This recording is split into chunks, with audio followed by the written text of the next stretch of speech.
The screen flickered in shades of gray and white as the technician adjusted the probe, angling it gently across Lauren's stomach. "There we go," she said brightly, pointing to a pulsing blur on the monitor. "That's your baby." I smiled, because I was supposed to. Lauren squeezed my hand with excitement. The room was warm, antiseptic, clean. I remember the smell of the ultrasound gel and the quiet hum of machines. I remember the technician asking if we wanted to know the due date. "Of course," Lauren said.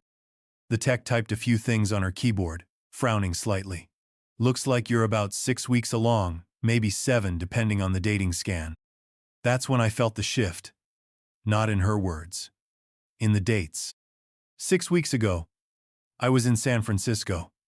3 days of client meetings, 2 nights in a hotel, and a flight home that got delayed by 6 hours. I remembered it clearly because it was the week I landed the Morales Account Me firm's biggest this year, and the same week Lauren had told me she had the flu and needed rest. I didn't say anything. The technician printed out the image and handed it to Lauren, who held it like a priceless artifact. "We're going to be parents," she whispered, eyes wide. I nodded, kissed her on the temple. "Yeah, we are." On the drive home, Lauren talked about nursery colors and prenatal yoga classes. I drove in silence, running numbers in my head. Dates. Travel itineraries. Last time we were intimate. I kept coming up short. That night, while Lauren was in the shower, I pulled out my work calendar and began cross-referencing. Hotel receipts, text timestamps, my keycard log from the San Francisco office. The last possible window that this child could have been conceived, and the probability that it was mine shrank to a razor-thin margin. Still, I didn't confront her. I just bookmarked the OB portal on her laptop and started copying her browser history into a folder labeled, simply, backup. People like to think betrayal is loud, messy, explosive. But sometimes, it starts with a heartbeat on a screen and a date that doesn't make sense. 2 weeks later, Lauren was working late again. She texted me around 8:15, just finishing up a campaign deck. "Be home soon." No kissy face emoji like she used to, just plain text, clean, distant. I knew where she was. Not the agency, though that's what she'd claim. She was with him, Bryce Landon, her new boss, recently promoted VP of Strategy at Norwell Jameson. Divorced last year, no kids, sharp dresser. The kind of man who always had something clever to say. Too charming. Too smooth. I'd met him twice once at a Christmas party. Once in passing when I dropped off Lauren's charger at her office. Both times, he looked through me. That's when I started watching. I'm not the jealous type. I don't read messages over shoulders or stalk social media. But I'm not naive either. You don't spend 10 years married to someone without learning their rhythm. Lauren's was off. She'd come home smelling like a different cologne. Say things like, "Bryce says we should focus more on deliverables," as if quoting gospel. Her phone, once forgotten on countertops, was now glued to her hand like a lifeline. Still, I waited. I started backing up her cloud account. Not everything, just the things people forget about. The trash folder, the screenshots, the synced iPad in the guest room she never used anymore. I created a mirror image on a hard drive labeled Client Archive and hid it behind my tax folders. 3 nights later, I got my first confirmation. An image cropped and blurry of Bryce's hand, resting just a little too low on Lauren's back. Some marketing off-site, wine glasses in frame, a dinner that apparently ran late. She hadn't mentioned it. I didn't confront her. Not yet. Instead, I added the image to a folder I titled Possibilities. The thing about people like Bryce is that they think they're bulletproof. They assume quiet men like me are clueless, that we're too trusting, too slow. But I wasn't angry. Not even hurt. I'd already started preparing. You don't live a life in software architecture without understanding how systems fail and how to build quiet, airtight backups for when they do. Bryce thought he was rewriting my story. He didn't know I'd already started writing the ending. By the third week, Lauren had stopped kissing me goodnight. She still smiled, still made coffee in the mornings, and asked if I needed anything before leaving for work. But it was autopilot muscle memory, with no warmth behind it. The kind of affection you give to a houseplant you've already decided not to water anymore. I didn't say anything. She started taking her phone with her everywhere. Into the bathroom, into the laundry room, even propped it up on the windowsill when watering her succulents. Password changed. Notification previews off. That was new. "You're being distant lately," I said one night as she turned off the bedroom light without touching me. It wasn't an accusation, just a fact. She rolled over. "I'm just tired. The pregnancy. Hormones. It's normal." "Okay," I said. She shifted under the blanket. "And just so you know, you don't have to be so suspicious." I raised an eyebrow in the dark. "I haven't said anything." "That's the problem," she replied. "You're just watching me." She was right. I was.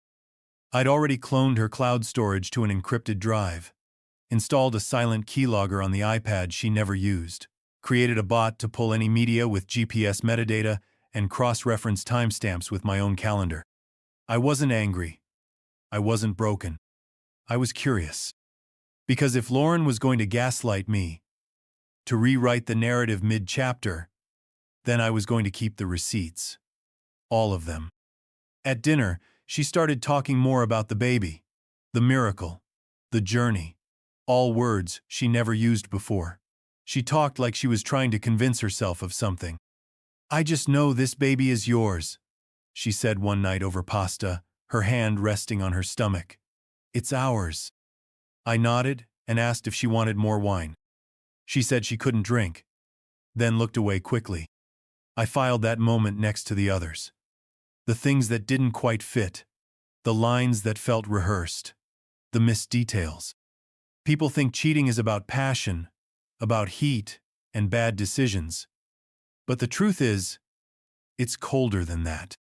You only start lying when the truth no longer serves your version of the story. And Lauren was spinning a story she couldn't keep straight.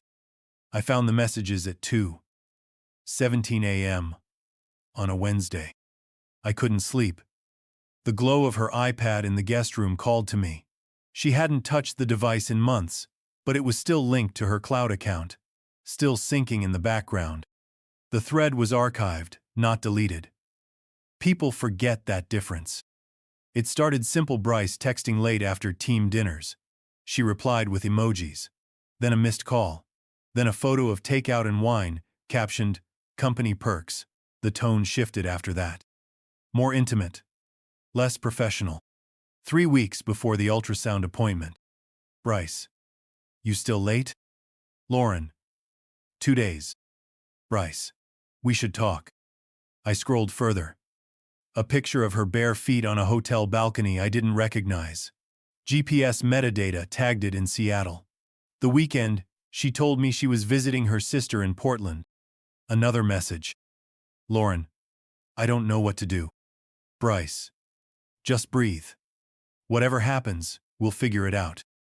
I sat back in the chair, heart steady. Not angry. Not sad. Just confirmed.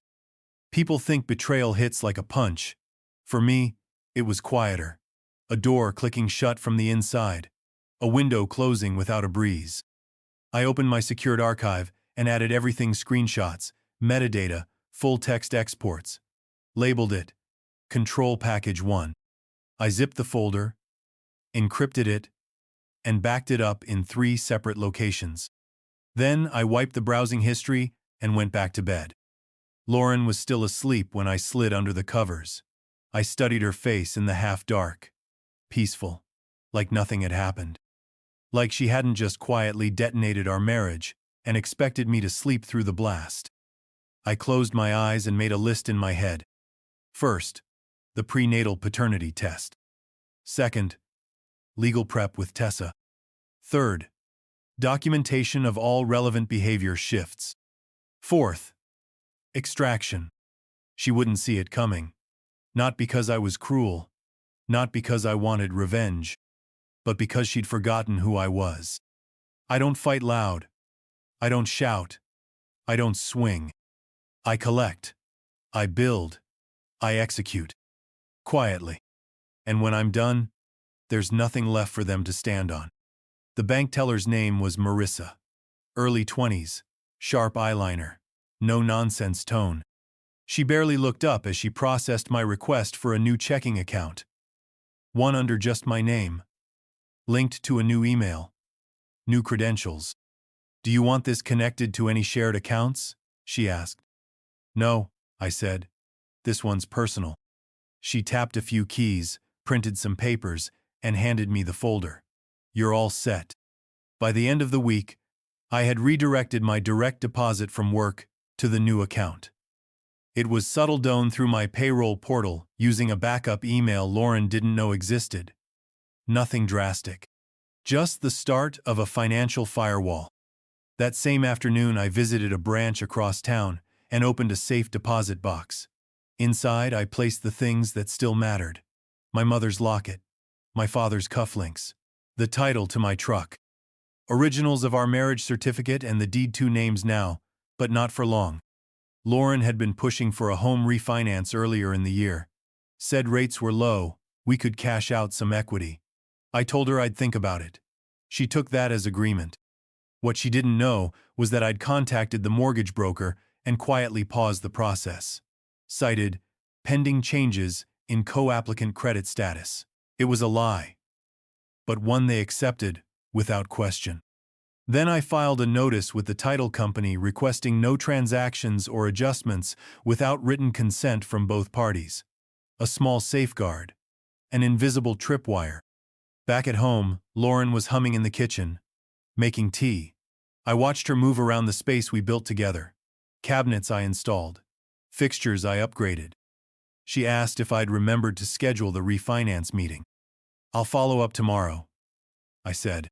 She smiled and kissed my cheek. I smiled back. She didn't notice the fireproof envelope tucked beneath the passenger seat of my car, or the new security code on the safe deposit key fob. People think separation happens in courtrooms or screaming matches, but most of the time it happens in steps. Quiet ones. Paper trails. Small moves with big consequences. I wasn't leaving. Not yet. But I was no longer unprepared. Jordan was late, but that didn't surprise me. We met at a cafe downtown. Mutual friends. Shared drinks at a couple of holiday parties over the years. He worked in creative strategy at Norwell, Jameson's same floor as Lauren. I told him I was taking some time off and reassessing the balance between work and life. It wasn't a lie, just incomplete. He ordered a chai latte. I got black coffee. He talked first about office drama, missed deadlines, passive-aggressive Slack messages. I nodded, laughed when I was supposed to, then eased in. "So, how's the new VP treating everyone?" Jordan's face tensed just enough for me to notice. "Bryce? He's a personality." "Meaning?" He glanced around before answering. "He came in hard. Restructured half the teams. Fired 2 department heads in his first month. HR's got a file on him thick as a phone book. But nothing sticks. Always just short of being fireable." I let that sink in. "Still dating staff?" Jordan raised an eyebrow. "Still?" "Lauren mentioned something about a rumor," I said, keeping my voice light. Jordan sipped his drink. "Yeah. He hooked up with a project manager last year. Sandra. Left the company 3 weeks later. Rumor is, she got a settlement and an NDA." I leaned back. "Interesting." Jordan nodded. "People keep quiet because Bryce is tight with the CFO. Plus, he brings in clients. Big ones." The rest of the conversation drifted into safer topics. I paid the tab. He thanked me for the catch-up. Said we should go hiking sometime. Back in my car, I opened the Notes app and typed, "Bryce Landon. Known office affairs. Horror involvement. likely settlements. Protected by internal leadership. Pattern of behavior. Then I pulled up my archive folder, created a new subfolder. Structure. I added what I'd learned, marked it for follow-up. Bryce wasn't just reckless. He was practiced. He'd done this before. Maybe to Sandra, maybe to others. Now, he'd chosen Lauren. I didn't hate him, but I understood him now. Predators always think they're smarter than the room, that no one's watching, that the paper trail disappears just because it's scattered. They never expect someone like me, someone trained to collect patterns and turn them into systems that collapse on cue. Tessa picked up on the second ring. Ethan? Wow, haven't heard your voice in years. What's up? Need some professional advice, I said. Shoot. She was one of the sharpest people I knew. We'd studied constitutional law together back in undergrad before my career went one way and hers another. Now, she ran a boutique family law firm outside Chicago, specialized in high-net divorces, custody battles, estate shielding, quiet warfare between people who once shared beds and now shared attorneys. I've got a hypothetical, I started. She laughed. They always are. Say there's a couple. Married. She's pregnant. But the husband suspects he's not the father. Tessa didn't miss a beat. Go on. Say, he doesn't want to fight yet. He just wants to know. What can he legally do to determine paternity before birth? Legally? She repeated. There's a non-invasive prenatal paternity test.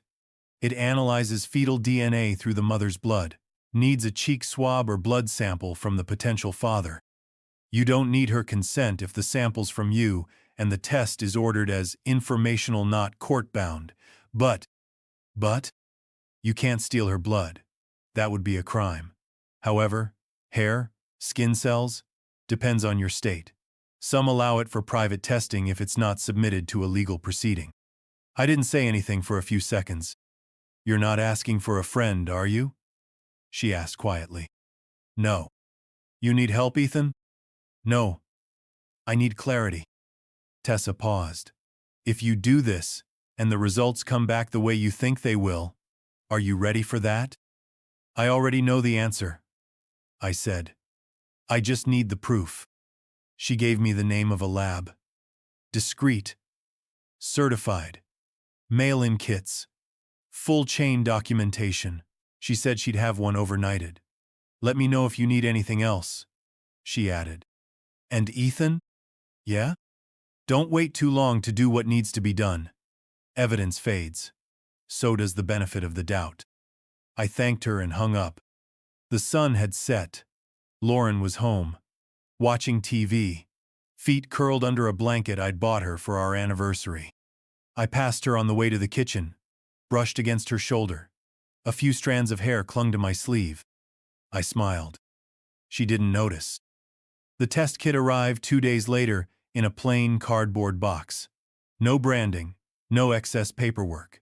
Just a sleek black envelope, 2 vials, instructions, and a pre-addressed return package. I already had the sample. Lauren's hair caught on my jacket sleeve and sealed in a sterile bag. No roots. Just shaft DNA. Not ideal, but enough for an initial comparison once fetal DNA became viable from a maternal blood draw. I followed the instructions carefully, swabbed my cheek, labeled everything precisely, double-checked the identification numbers against the intake form. No room for error. No loopholes she could later exploit to invalidate the result. I dropped the envelope off at a 24-hour FedEx location just before midnight. The clerk didn't even look up from his monitor. The next few days passed in a kind of limbo. Lauren was chirpier than usual, cooking more, leaving ultrasound printouts on the fridge like trophies. One morning, she even placed my hand on her barely there bump and said, "We're going to be such good parents." I nodded. Said nothing. On the 5th day, I got the email. Subject: preliminary results enclosed. Confidential. I opened it alone, in my home office. Door closed. The PDF loaded slowly. I scanned the table, searching for the one number that mattered. Probability of paternity, 0%. I sat back in my chair. Not angry. Not even surprised. Just confirmed. This entire performance was built on borrowed time and someone else's DNA. I stared at the document for a long moment. Then, I saved a copy to my encrypted archive, printed one hard copy, and slid it into a folder marked Final Package. Outside, Lauren was humming again. Some song from a playlist she claimed relaxed the baby. I watched her through the cracked door, folding laundry like nothing had changed. I thought of what Tessa had asked me, whether I was ready for the truth. I was. But more importantly, I was ready for the next step. Lauren thought I'd been quiet because I was confused. Maybe heartbroken. But she'd mistaken stillness for weakness. I wasn't mourning. I was preparing. Every lie she told had an expiration date. And I now had the timestamp. The PDF sat open on my desktop for 15 minutes before I clicked anything. Probability of paternity, 0%.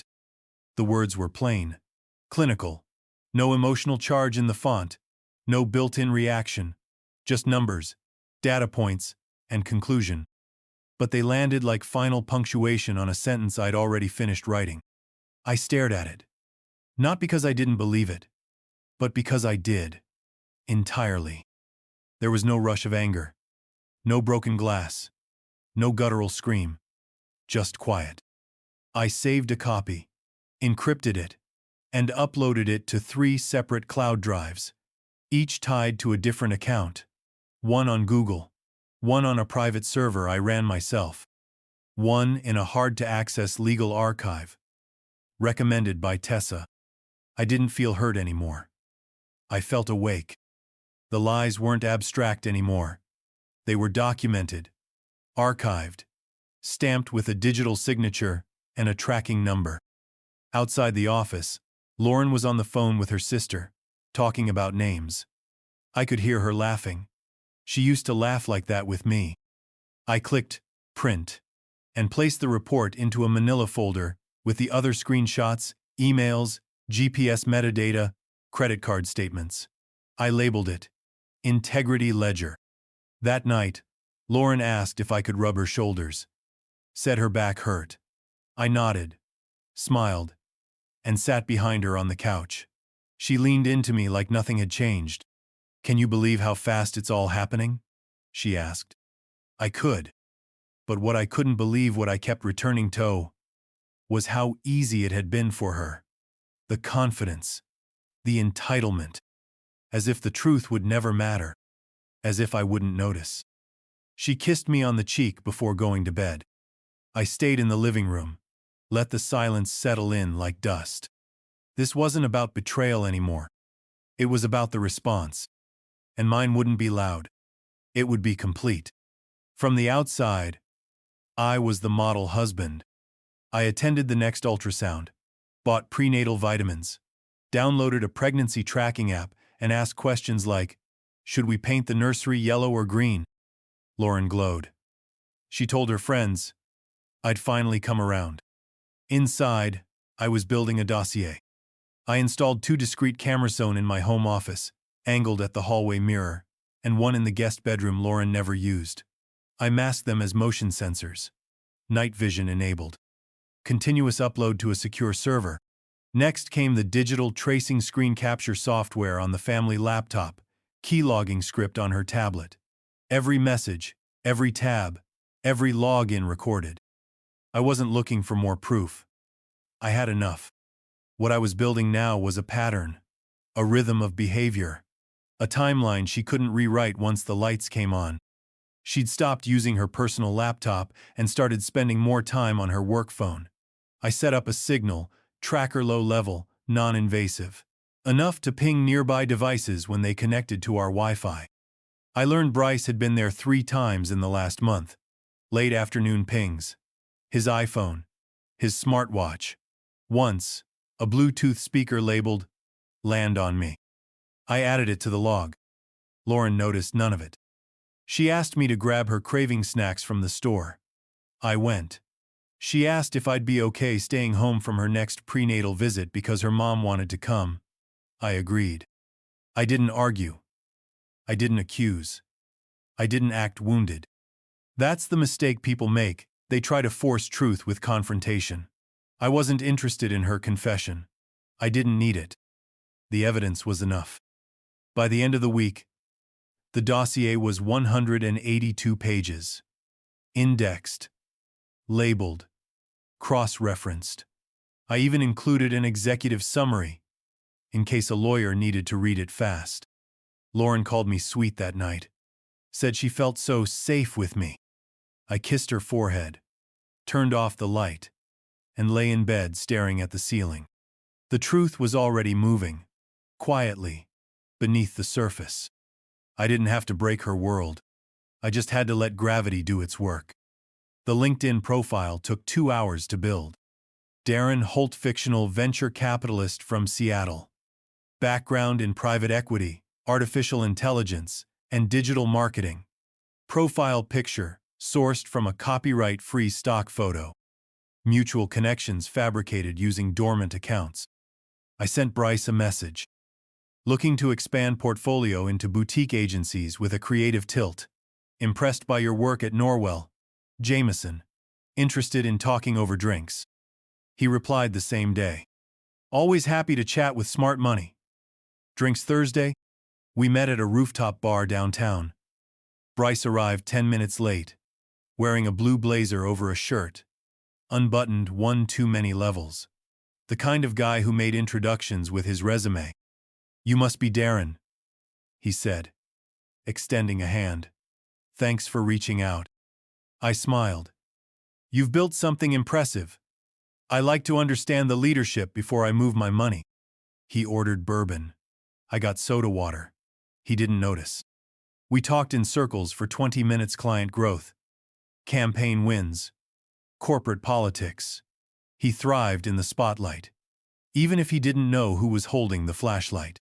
Honestly, he said, leaning back in his chair, the agency runs itself. I just steer the talent. And manage the drama? I asked casually. He smirked. You have no idea. HR's like a second full-time job. I let a beat pass. Heard one of your creatives is expecting. Always risky for a campaign lead, huh? He laughed. Yeah. Wild story there. Wasn't part of the plan. Yours? I asked, deadpan. His grin didn't falter. Probably. Let's just say her home situation's murky. But it's handled. I've moved on. I raised my glass. To clean exits. He clinked it. To not getting caught. The audio recorder in my pocket had been rolling since we sat down. 24 minutes.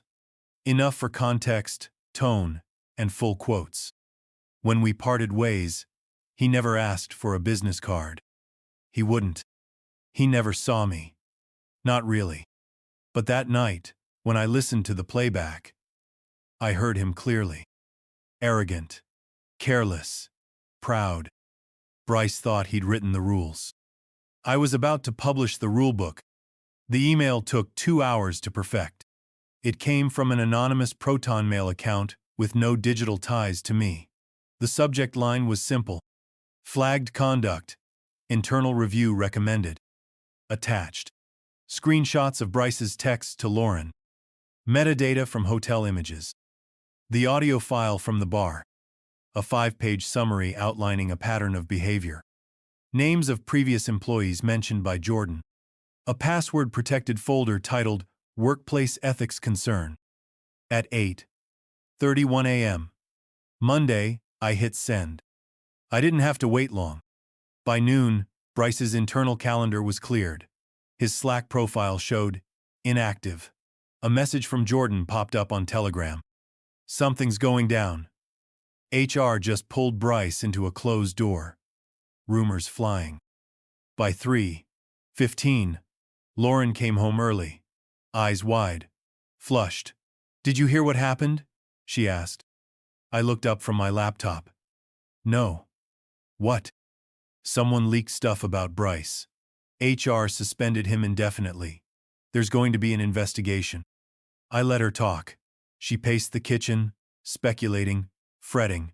At one point, she said, "It's so unfair. He's done so much for the agency." I said nothing. That night, internal chatter hit the forums. A thread on a marketing Slack group mentioned executive misconduct at Norwell Jameson. A friend in legal messaged me off the record. Whoever took that guy down knew exactly what they were doing. The best part? Lauren didn't suspect me. She was too busy trying to protect what little reputation she had left. Too busy deleting messages, rewriting her part in the story. I didn't interfere. I just watched the structure buckle under its own weight. By the end of the week, Bryce had been removed from all active projects. The HR rep issued a company-wide email about pending outcomes and a renewed commitment to ethical leadership. Lauren said she felt betrayed, that she had no idea. I watched her spin her version. Let her tell it however she wanted. Because from this point on, the story didn't belong to her. It belonged to the truth. And I was the one holding the master file. I waited until she was settled. Dinner was on the stove. Music playing low. Lauren was at the kitchen counter, scrolling her phone, one hand resting on the curve of her stomach, like a prop she hadn't rehearsed enough to forget she was holding.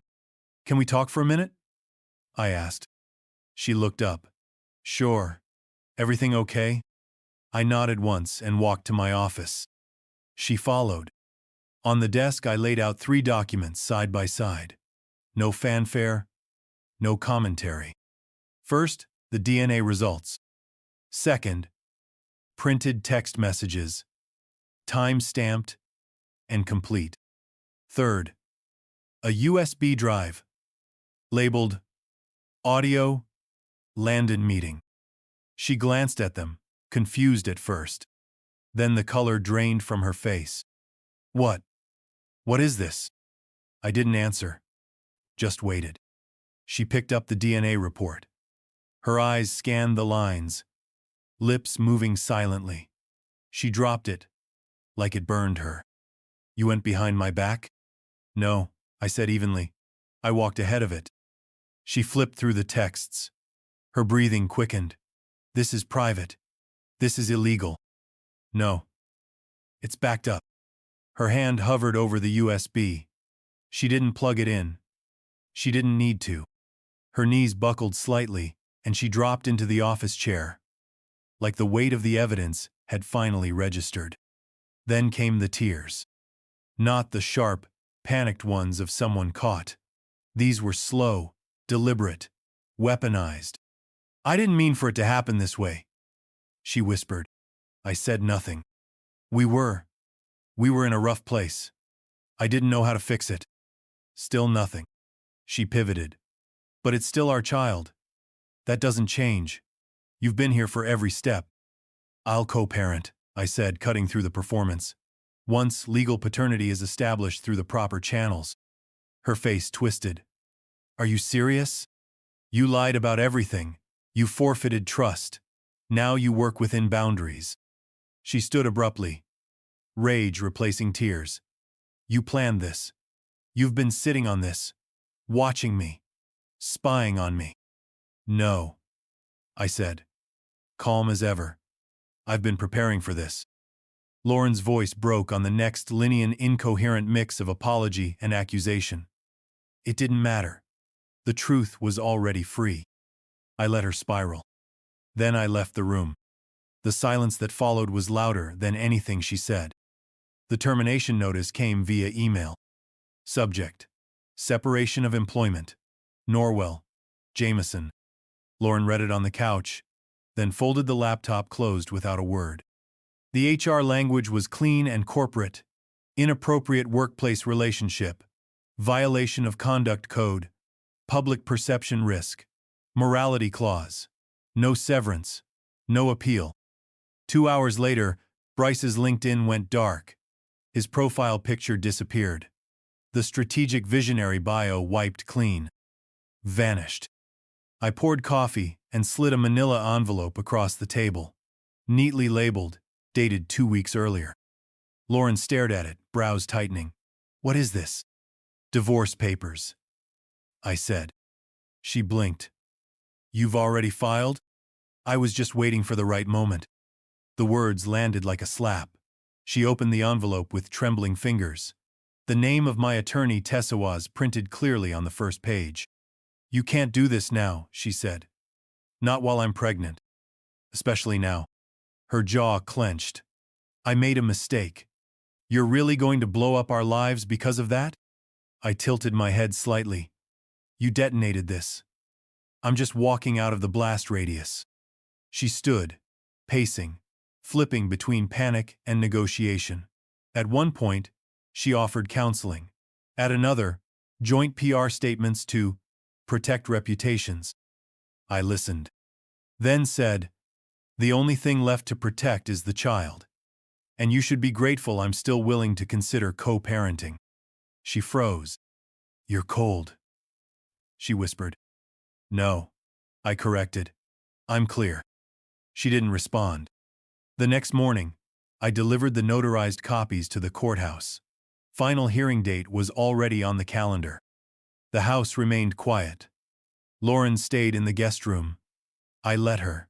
Let her feel what separation really meant when no one argued, no one yelled, no one chased. Just distance. Firm and final. Bryce never resurfaced. Word spread that he was on sabbatical. But the agency's tone had shifted. Jordan texted, You nuked the guy. Whole office is stunned. People think it was anonymous whistleblower. I didn't reply. I wasn't looking for applause. This wasn't revenge. This was the correction of a system failure. A bug in the code that got patched. By the end of the month, the paperwork was nearly complete. Lauren didn't see it coming. She thought I'd break down, beg, fight to keep what was already gone. But I don't fight over ashes. I just make sure the fire never spreads again. The condo was smaller than the house, but it fit. Clean lines, high ceilings, no ghosts in the walls, just the hum of the refrigerator and the city outside the window. The kind of place where nothing unexpected happened unless I opened the door and let it in. The divorce had finalized 3 weeks earlier. No appeals. No last-minute drama. Paternity had been officially documented. 0%. No custody. No child support. Just a single line in the decree that read, No biological or legal parental relationship exists between the petitioner and the minor child. Clean break.